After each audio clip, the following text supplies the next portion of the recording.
Good morning, muchachos y muchachas. Continuing with the introductory book series, I have a couple of good ones for you today. This book, The Tibetan Book of Living and Dying, is a great intro to the Tibetan Book of the Dead, which has all kinds of wonderful descriptions of the Tibetan way of looking at the death process and what happens after death. To the spirit, although I don't think that's what they would call it. And for Tibetan Buddhism, this is a very easy way to get into it. The Tibetan Book of the Dead is kind of difficult for Westerners right off the bat. And this is close enough, and it's easy to read. It's kind of a fun read. The guy's somewhat humorous. Sogyal Rinpoche, copyright 1995. And again, for just a general overview of Tibetan Buddhism, especially the process of living and dying, which covers a lot of ground, he goes into detail about the bardo and all the hungry ghosts and all those kinds of juicy topics. So that's this one. And then there's this one, which is very difficult to recommend high enough. Page per page, this book has more wisdom in it than almost any book I can think of. You know, you could always talk about the Bible or the Quran or whatever, but it's up there. This is by the son-in-law of the Prophet Muhammad, may he rest in peace. And it is the Counsels of Hadrat Ali. And it's a beautiful, very small set of excerpts that will stay with you for a lifetime. Some of them are quite beautiful. Now, maybe they may not be as easy as some of the others, but for the adult reader who's willing to put a little bit of effort into understanding it, it's in English and it's in plain English, but sometimes the use of language requires a bit of effort to untangle, but you'll be very richly rewarded. Okay, so those are the two for today. The Tibetan Book of the Dead. The Tibetan Book of Living and Dying, an intro to the Tibetan Book of the Dead, and Living and Dying by Grace, with Grace, the Counsels of Hadrat Ali. Both of these books can be recommended to the older reader too, who might be facing dying. And if there's any questions or anything like that, let me know. Okay, here we go. What have you learned? One thing that's been on my mind is... Hang on one second. I got to get this Bluetooth got knocked off.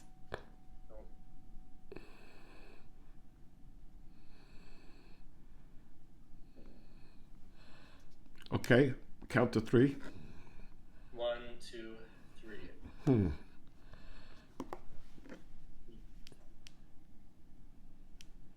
Battery 60%. Connected. Okay, try it. 1, 2, 3. Why is this not going through here? David's iPad disconnected. Ready to connect. Connected to David's iPad. Let's give it one more try. Sorry, folks. 1. There 2, we go. That's much 3. better. All right, thank you. Okay, where were we? I was saying something that's been on my mind is this one of the passages in the Tao Te Ching. Okay. I forget exactly what it says, but something along the lines of like most people strive for gain, but for sages, loss is what's like is the gain or whatever. Like it's what they lose something every day. You don't have the exact citation. I don't know where my copy is. This is the book to which he's referring. Also a great book, an introductory book. I think we have like a 10-part video, something like that, video series on this book, in which I read it and also comment for what that's worth. It's really well put. But basically the message is that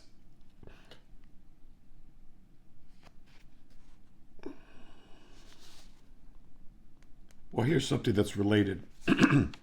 Thus sages want to have no wants. They do not value goods hard to get. They learn not learning to recover from people's excesses, thereby to assist the naturalness of all beings, without daring to contrive. So, as you learn more about the reality of that we're embedded, you begin to realize that that, as it says in, I believe, in the Councils of Hadrat Ali, you can call that yours, quote, you can call that yours that which will survive a shipwreck.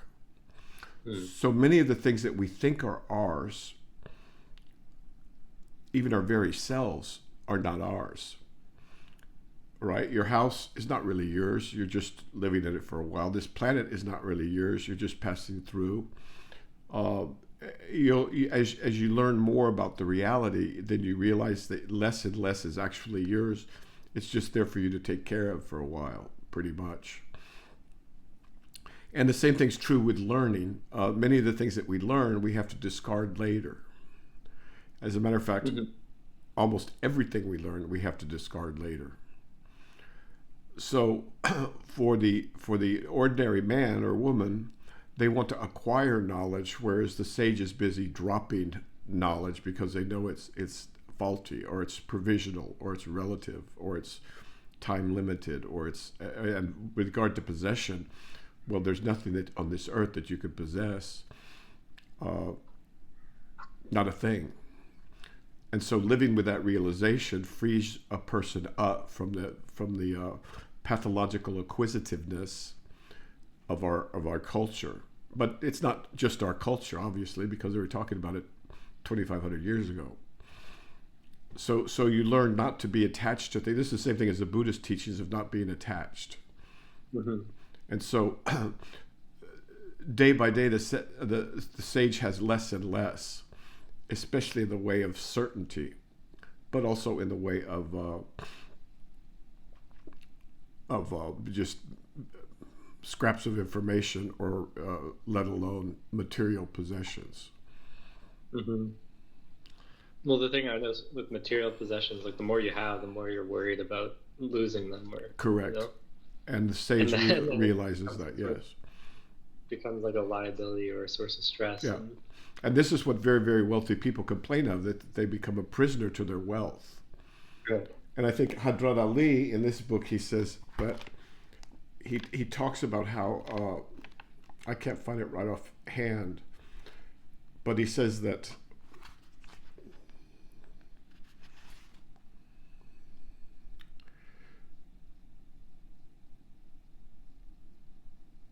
well, the one thing right here is the greatest wealth is unconcerned with people's possessions. Well, that's obviously true. But there's another one here where he talks about how, with regard to money, to great wealth, that you have to take care of great wealth. You have to take care of your possessions and your accounts and this and that. Whereas knowledge takes care of you.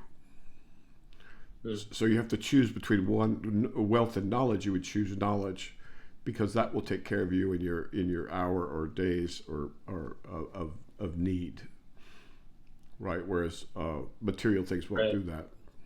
Right. Doesn't matter how wealthy you are. Look at Howard Hughes. He was filthy rich, and yet ended up in a hotel room. Who's that? Howard Hughes. You don't know who he is. He was a very, very, I think he may have been one of the wealthiest men on the planet, but he ended up in a hotel room shooting heroin and saving his fingernails or something. I don't know, and I probably shouldn't talk about him particularly. He's more like an iconic thing. I'm not trying to diss him. And so if you're sick, it doesn't matter,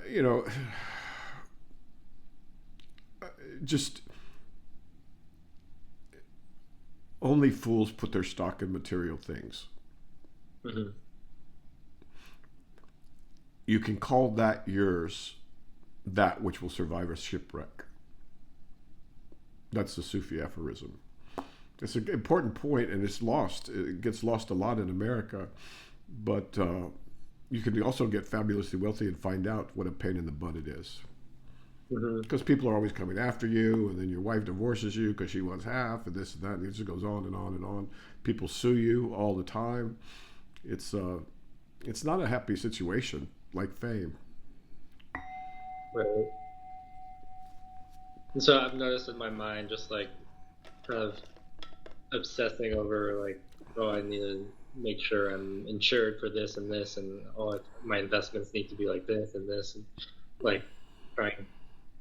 I think there's probably like, you know, the other Sufi saying like, have faith in God and tie your donkey, or something like that. Trust in God. This is a Sufi aphorism. Trust in God, but tie your camel. So it's like, to me that says like I need to have my things in order, but don't be obsessive. Exactly. Or you'll waste your life with that. Right. And then right. at the end of it, and you have nothing. You have nothing. Yeah. And so I noticed myself like start being obsessive, but then I can kind of like follow like, where does it lead? And then like, even if you're perfectly obsessive and you account for everything, you can't. Like You can't. And so you're at the mercy of anybody who wants your wealth or wants your some of it. You have what they call deep pockets in the legal profession. Now, on the other hand, there's no virtue in poverty either, right? What's that? There's no virtue in poverty either. Right. And so a pauper is a stranger in his hometown. Right. But even aside from like being rich, just being poor, like average, like being obsessive with trying to be secure, I think is where I was going. It's a loser's game. You're at right. You can't. You're at the mercy of fate or whatever you want to call it. The slings and arrows of outrageous fortune, as Shakespeare put it, I think. Good. Yeah. You're a wayfarer. You're a traveler through this world. You don't live here permanently.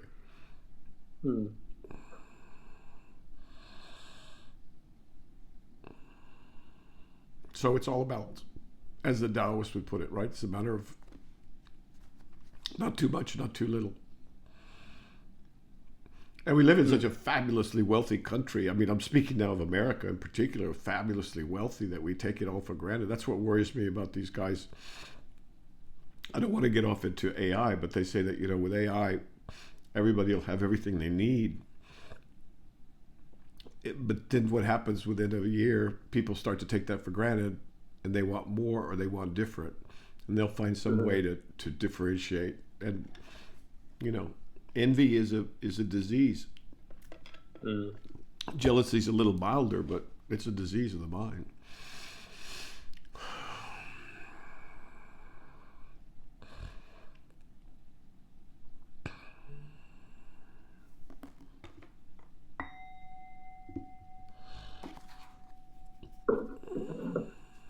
I started reading one of the David Hawkins books recently. Oh, good. Yeah. May I say a little bit about David Hawkins? David Hawkins was a rather exceptional psychiatrist from the 20th century. And he had a rough and tumble life. But in that rough and tumble life, which included all kinds of mishaps, he managed to get himself woken up good and, pretty solidly. And then he wrote a number of books that are quite good, most of them. I think I've introduced them earlier. Power versus Force, The Eye of the Eye. There's a few more. David J. or R. Hawkins, MD. I recommend his books. And then towards the end, he went back to more or less towards a Christian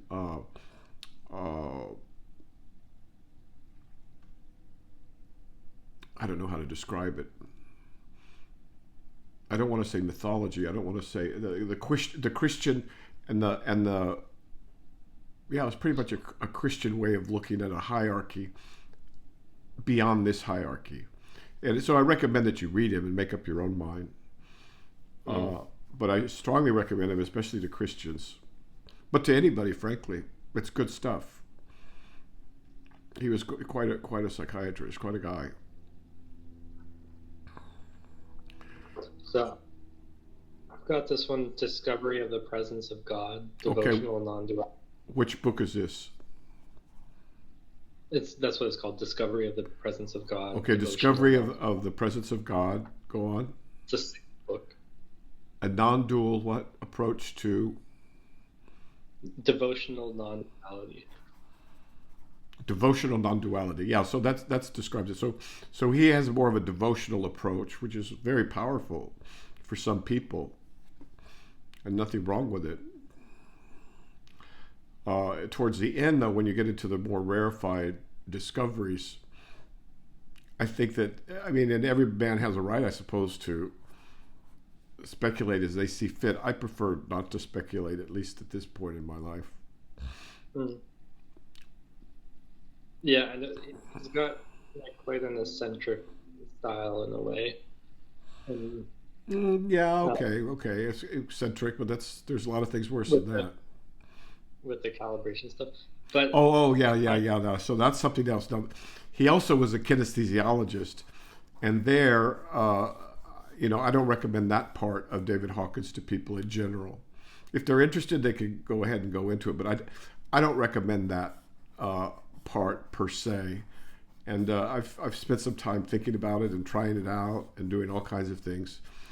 And there may be something there for some folks, but in general, I don't think it should serve as an obstacle to the rest of his teaching, which had nothing to do with kinesthesiology. Thank you for reminding me. yeah, I mean, I find it interesting. On one hand, like, I mean, he has the calibrated levels of consciousness, and he uses it just to like assign levels to different things or people. Yeah, it's a lot of fun, and Americans love it because you have that hierarchy there, and you can like measure yourself and see where you are on this scale. Americans just eat that stuff up. It's kind of like Ken Wilber's. He's got all these different colors that correspond to different ways of being or looking at the world and having to do with your level of development or something. And so then everybody gets to wear a colored T-shirt or something like that. That's kind of a joke, but the point is that Americans love the idea that you can put people in neat boxes, especially if there's a hierarchy. I think that should be resisted because it's not true. But I find for me it's kind of like a useful frame of thinking about things. It is a useful frame. It's a matter of fact, it's a very useful frame, I'd say. Especially as long as you realize that it's completely arbitrary. Right. But when like seeing like statements or thinking about things that are seemingly contradictory, like, but then using that as a frame of reference, where like, well, some things are true on one level and okay, false at it. Is there an example you're thinking of? There wasn't one in my mind, but maybe one that comes to mind now is like, like the Buddhist one of like things don't exist, but they do exist relatively. So at one level they do exist, at another level. Depending on your level of abstraction. Mm-hmm. I mean, water exists as long as you're not at the molecular level. At the molecular level, there's no water. There's molecules that are either structured like ice or structured like liquid or structured like a gas, steam. So depending on your level of abstraction, yeah, that's very true. Again, wait a minute, let me just say, I think I found the phrase, the hierarchy of saints that and archangels and what's above an archangel? I don't know. So Hawkins does, at the end of his life, go back to this kind of hierarchy of that corresponds to the Christian teachings on these things. So just like the Tibetan Book of the Dead and the Bardo, it's. I think that to a thoughtful woman or a thoughtful man, when you start comparing these different hierarchies after human life, they become culturally arbitrary and culturally bound, I guess is what I'm saying. And truth, of course, is beyond culture.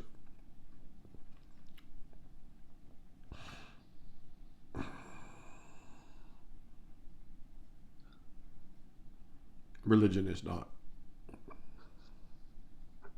I had a question about one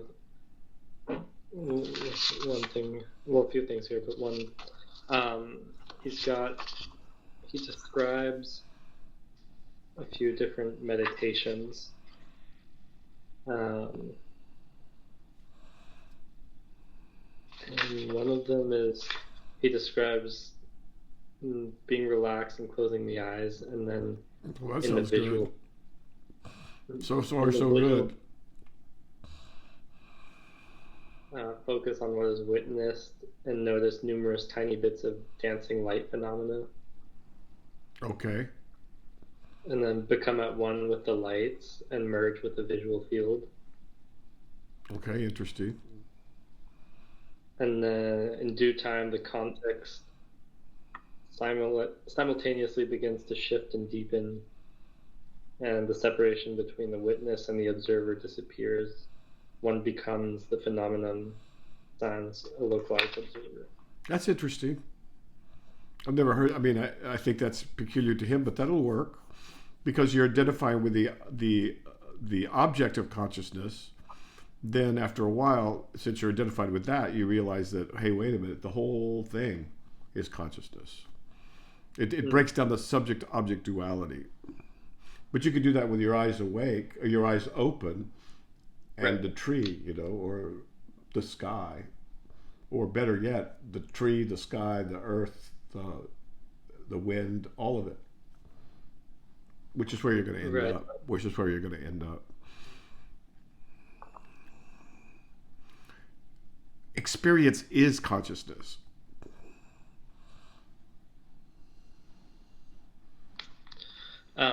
Yeah, I was gonna say that one. I feel like I kind of naturally do that when I'm meditating, and that, Lucky you. Yeah, good. well, I not like always, but like I try. That's kind of like what I try to do or something. Like it feels natural. Well, what Hawkins, okay, so if you close your eyes, you could see some little scotomata or some little light flashes, right, from your retina. Mhm. And so if you identify with those, and truly identify with those, then you're surrounded by this blackness, and you're just this little Mhm. dancing lights. And from there, presumably, it's an easy step to going, whoa, the whole thing is consciousness. Mhm. As opposed to the, I am looking at this. I am observing that. Right. I am that, as Nisargadatta would put it.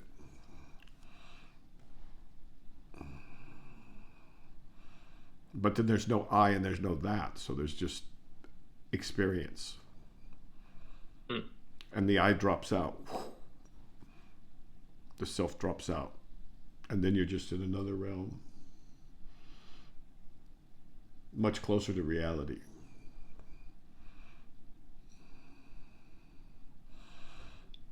Are you familiar with this concept? He doesn't. I haven't seen it in this book yet, but in the previous books I've read of him, it would come up and kind of confuse me. But I have some idea of what he means. He says something about seeing A, B, C versus A and B and C, like Well, that's related lumping to and that's just lumping and splitting, no? Let me try. I need to. Yeah, you could find that say better. tree, sky, grass, wind. Okay, A, B, C, D, E. Or you could just say that. The whole thing. I presume, I don't know. By the way, David Hawkins for some people is really quite magical. So I don't want people to think that I'm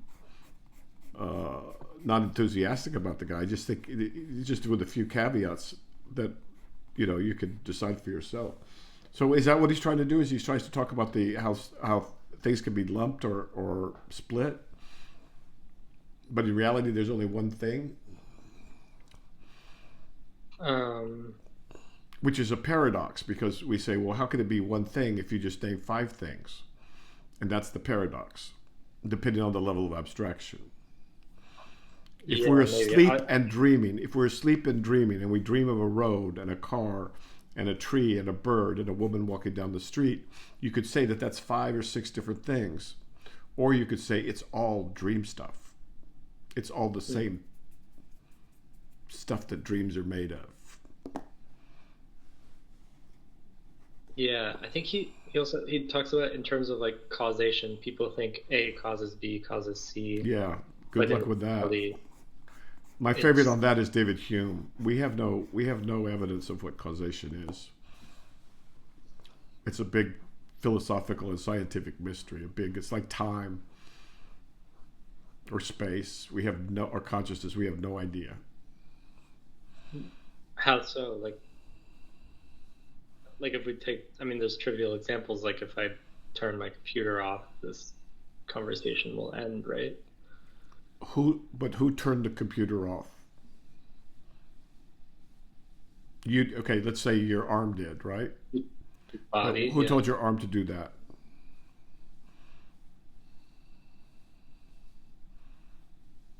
So the brain signals. Okay, and then what's running the brain signals?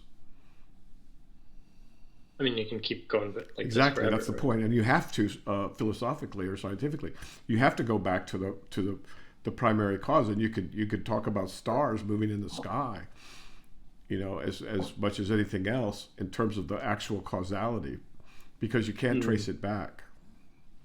And so what we do, if two things occur in sequence, we assume that there must be cause there.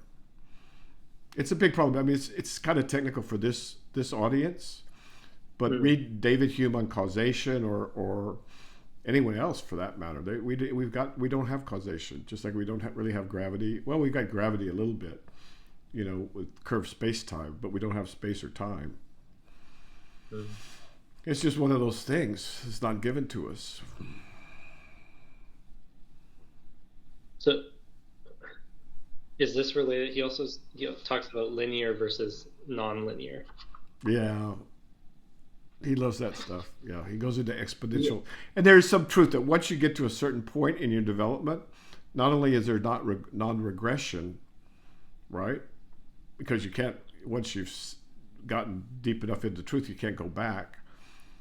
But then at a certain point, it begins to accelerate, which is true. Okay.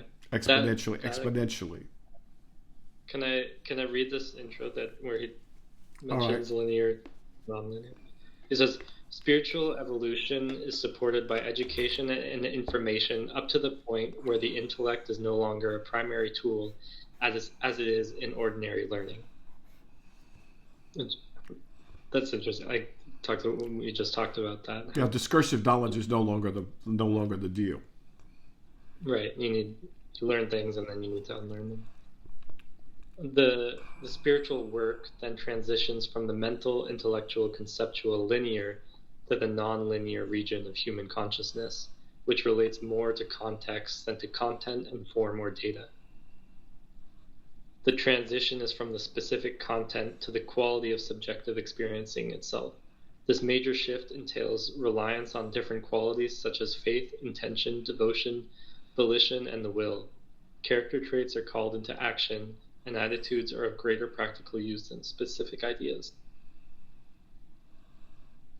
He's got something there, but I don't know about the mathematics of it. I'm not a mathematician. Maybe it fits onto a mathematical grid. But then, for example, I had a major realization last night, but I can't even start to say anything about it to anybody. I mean, it's just like, it's not in the verbal realm. It's not something that can be translated. It's not in the same category. So that part's true. Now, whether it's linear, multiplicative, or exponential, I'll let the individual reader decide. I don't think How do you judge that? How do you judge that? Go ahead. I don't think he's using non-linear as exponential. Okay, then what did you say there? Well, that's what I'm trying to understand. But I think he might mean it more like what you're saying. Like linear is like you can explain it in normal words and stuff, and non-linear is not it's not. Okay, all right, that makes sense. Like, I can go along with that. The other thing was we were not quite as far as quantum mechanics as we are now when he wrote, which was probably about 25 years ago. And so, and he does describe it in terms of somewhat in terms of quantum mechanics.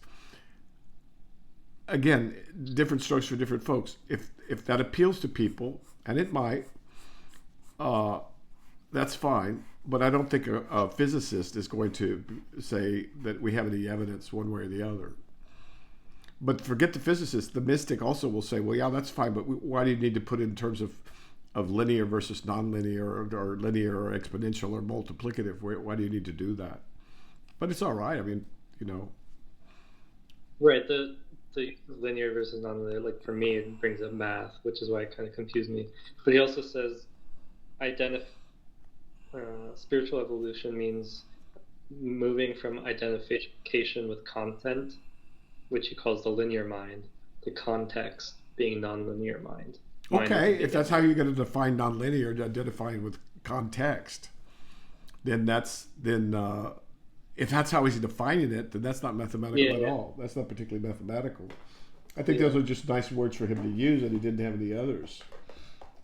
So the context in this case is that kind of just saying like the content being like that narrow like first perspective mind versus context being the holistic. I guess that's another way to put it. Instead of identifying with the self, observing content, there's a tree, there's a bird, there's the sky. Mm-hmm. You say, well, here's a tree, here's a bird, here's a sky, here's a person, here's an iPad. It's all identified with the big S self. I am the bird, I am the tree, I am the sky, I am the grass, I am that. I mean, but that's not correct. I am that. I am is more correct. Or just leave out the I and just say am. This is where the vernacular, the I be chillin' is more correct. I be, that's more like it. Not I am, I be. I'm serious.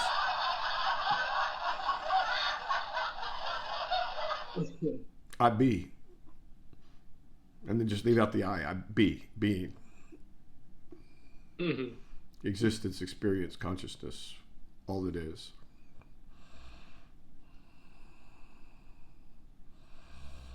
In this universe, we always have to caveat it. In this universe.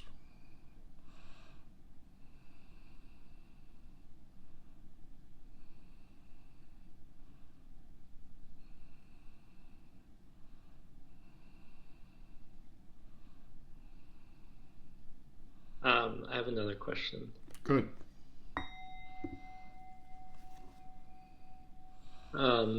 Sort of related to what he calls the linear and non-linear mind, but in the Castañeda books, and I've noticed you do this as well, Don Juan will say something and then he'll hear like a bird and they'll say, the bird agrees, or it's an omen, that sort of thing. Yeah. And I've paid attention to, in my world, that sort of thing happening, and using it, as you said, like the birds are your thoughts. What else are they? Right. It couldn't be.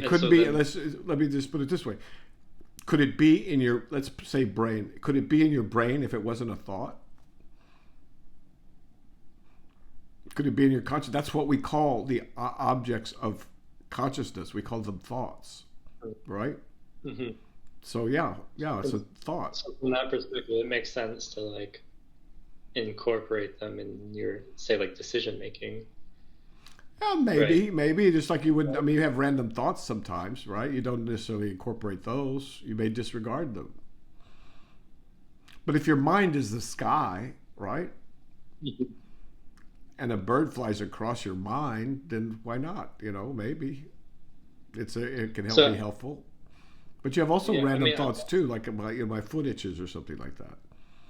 Right. I've noticed it when I'm like trying to make a decision about something, and I'm using different, let's call them linear mind methods, and like doing a pros and cons list and that sort of thing. But then there's also these qualities where like I'll be thinking of something and I'll notice a beautiful bird flies by, or there's a noise, or things like that. And is it a siren or a church bell? What do you mean? Well, doesn't a siren portend something different than a church bell? I don't know. Yeah, so you could just play with it. It's your mind, it's your universe. Play with it. Don't get too wrapped around the axle on it. Just like it's light, right, it's easy, it's fun, it's easy, it's why not? But I guess I wanted to ask, like, many cultures have used the signs of natures as to describe how they portend this or that, right? Mm-hmm. And so we're impoverished in our culture because if they don't sell it to us on TV, then it doesn't exist. We live away from the clouds and the wind and the lightning and the stars. It's really sad for us. Not all of us, but right. At the same time, you could get into like magical thinking easily, right? Where you're easily. So be careful with it too. I mean, this is not psychosis, right? And so I guess I'm just wondering, like, is there? You can get into magical thinking with a startup, right? People get into magical thinking all the time. You can get into magical thinking with real estate. So that's not any kind of, right? So just, and also I use it as a teaching device, frankly, something of a teaching device, because people need to know that their mind is much vaster than what they give it credit for. Well, I guess I'm asking, have you identified magical thinking? Like some. You ask a shrink. No. Magical thinking is just like one of the keys is that it usually involves somebody getting very, very wealthy or very, very loved or famous very quickly, right? Magical thinking usually includes those kinds of things. So that's your first clue. Okay. It's like the Sufis handle this beautifully. Someone sees the Mullah Nasruddin, and he's on the edge of a lake, and he's pouring a little yogurt in it, and he's stirring it with a stick or something. And someone says to the Mullah, what are you doing? He said, I'm going to try and convert the lake to yogurt. And the other person says, Mullah, you can't convert a lake to yogurt with just a little bit of the seed stuff and all that water. It won't work. And he says, well, yeah, but what if it takes? Right? That's magical thinking. Yeah, what if it does work? And so if people think that, that's how you identify it. Okay, that's helpful. Yeah, I can't tell the joke nearly as well as they can, and they're all in here. Wisdom is packed. This thing is packed to the gills with wisdom. The subtleties of the inimitable Mullah Nasruddin.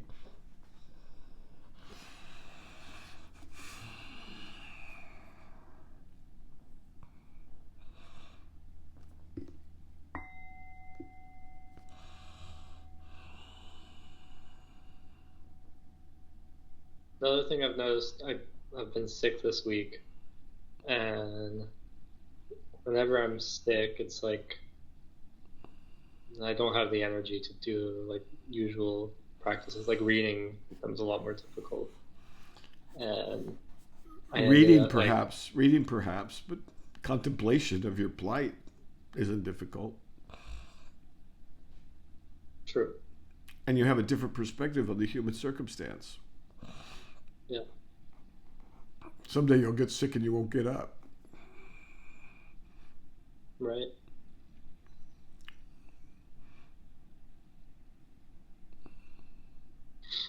I'm not trying to be morbid, folks. I mean, believe it or not, dying is not the end of the world. Yeah.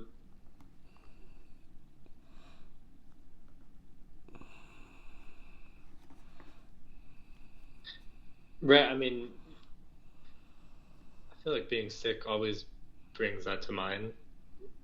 That we're Yeah, mortal. don't waste being sick. It's a real opportunity. You also have an altered consciousness. You're Right. at a different frequency. Right. Well, because I was gonna say, I noticed like I have a tendency to just want to lie on the couch and like watch TV or play a game on my phone because Eat cereal like the guy in Pulp Fiction. I don't know. There's this great scene of this guy he's like walking around in his pajama bottoms and a house coat, and he's just a middle-aged man, and he's eating kids cereal, watching cartoons on TV. It's really kind of like memorable. At any rate, never mind. Okay, yeah, well, okay, you want to regress. Right. Um, so is that just like when you're sick, like that's just what happens, or is that something to like, overcome? I think you should work on overcoming it if you can, sure. Okay. Yeah, you're a grown-ass man. Right. So do you have any advice on overcoming that when you're in that state? No, not particularly. You just have to do it, I guess. I don't know, the circumstance will arise. There's no one to take care of you. There's nobody to care. Mm-hmm. And you got to do what you got to do. Mm. You got to make it to the grocery store or whatever. Right. No, I don't tempt fate. Fate will provide you with opportunity. Don't worry. You don't have to rush on that one. Mm.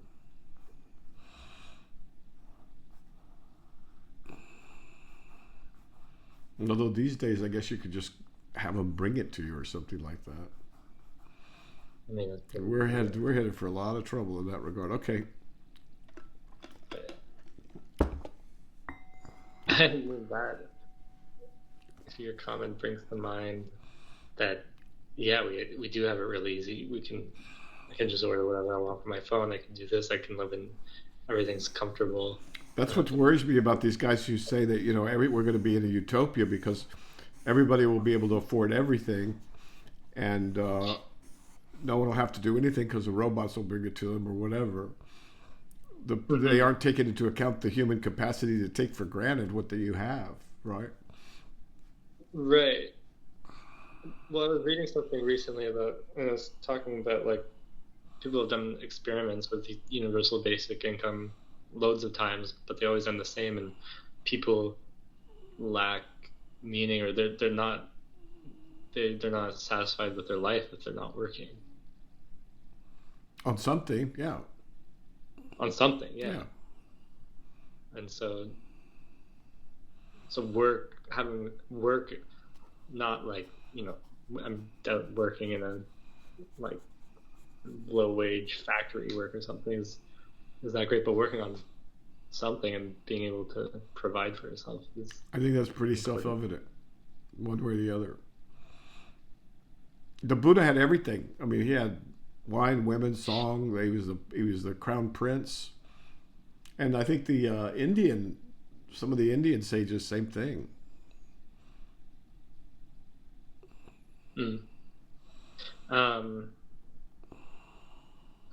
But where I was going with the comfort thing, I remember a book by Tahir Shah, one of his adventures. Okay, this is the son of Idris Shah. Tahir wrote a bunch of adventure books and travel books, some of which are quite good for entertainment. Which one is this one? I forget what that. It might be the one where he goes to Peru.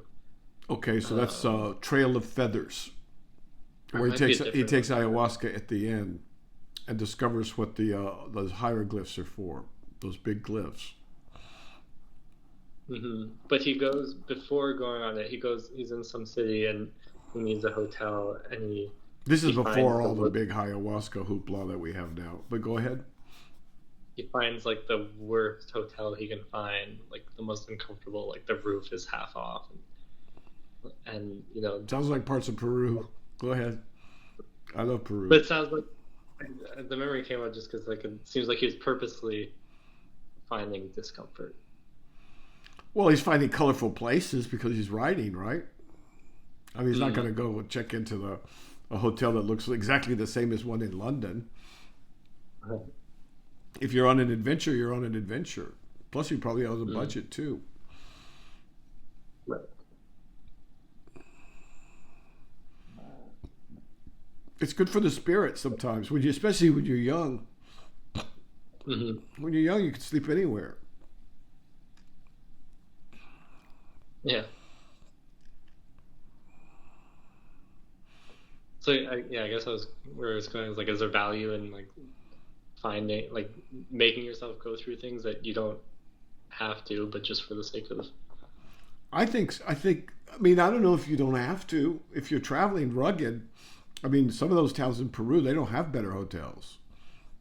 Or Right. Morocco. I mean, I've been in hotels at 50 cents a night, and that was for 4 people. Knife fights breaking out in the middle of the night. I mean, sometimes it's not. No, I don't think you should. I'm not a what do they call those people that a masochist that think there's virtue. But on the other hand, if you go to if you go to certain parts of the world, that's what's there. But I don't think you need to go out of your way. You should go out of your way to go to some exotic places. I may have fractured a rib over here, so excuse me if I grimace. Okay.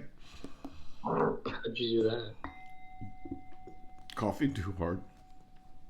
Oh. Old age is not for sissies. Any old person will tell you that.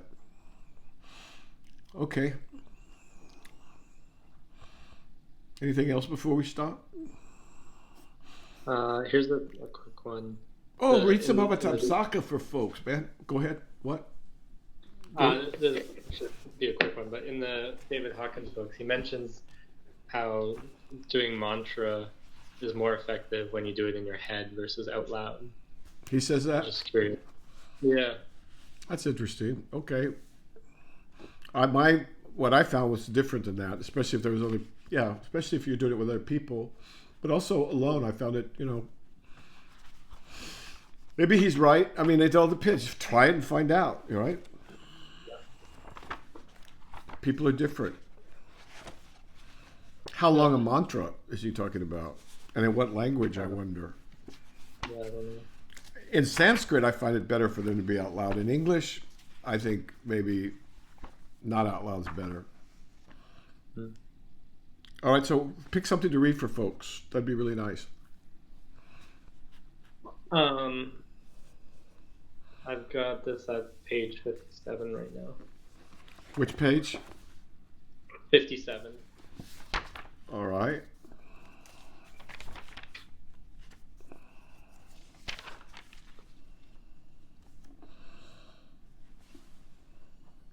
Why don't you read the last paragraph?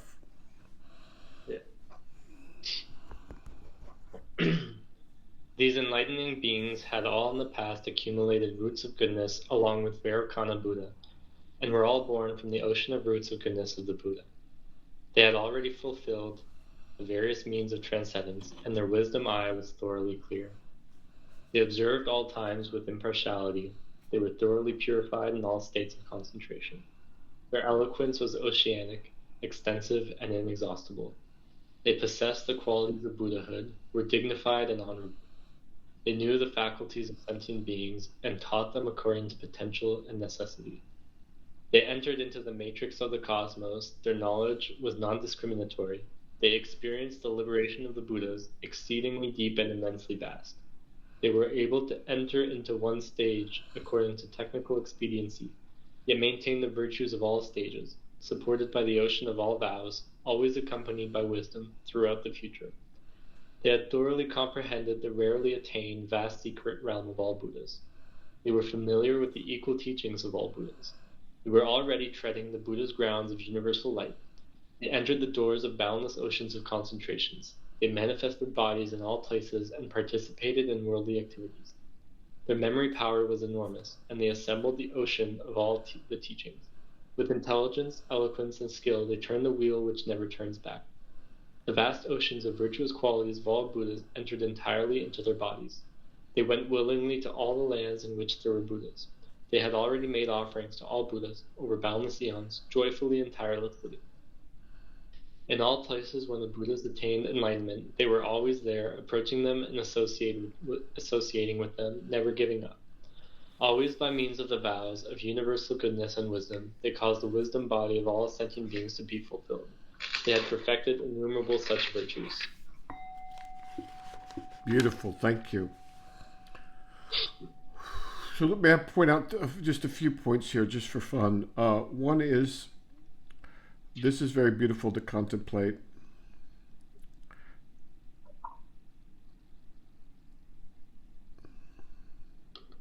Well, one that's important to understand is that they were able to enter into one stage according to technical expediency, yet maintain the virtues of all stages, supported by an ocean of all vows, always accompanied by wisdom throughout the future.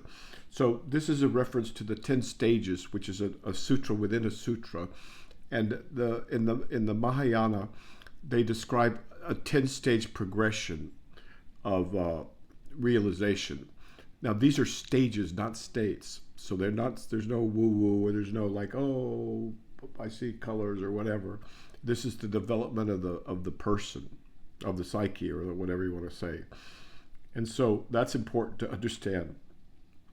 It's kind of like the hierarchy that Hawkins describes, right? But I think there's a lot more substance to these, frankly.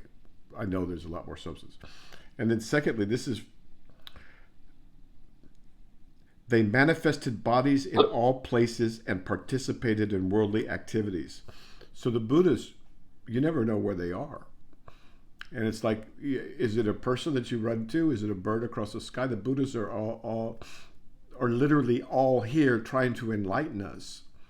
Just like the universe wants more than anything else to bring us home, but we're obstinate and we're ignorant of who we really are. And so we don't,